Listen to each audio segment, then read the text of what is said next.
Hi everyone, welcome back to our channel. So today in this video I'm going to quickly show you how to use Doordash credits.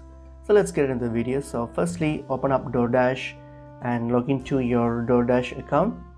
So once you have logged into your Doordash account here, so what you're going to do, if you have some credits that you have received some credits from Doordash for any reason, so how you can use that is it's pretty simple. So what you can do, simply go to any preferred restaurants and just make any order as you like. So just make an order.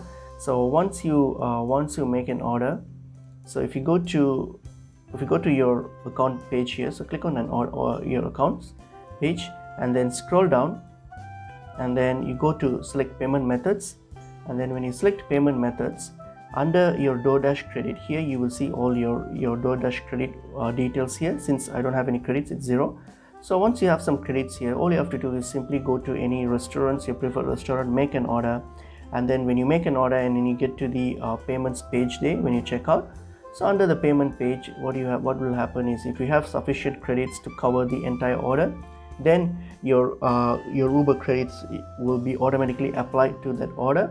Or if you have credits to partially cover the order, then that amount will be automatically deducted and the balance you need to be paid through other payment methods. So all you have to do to use your Doordash credit is simply just make an order, and your credits will be automatically applied to that order as long as you have sufficient funds and you're eligible. And that's pretty much it. Hope this video was helpful. I will see you in another video. Thank you.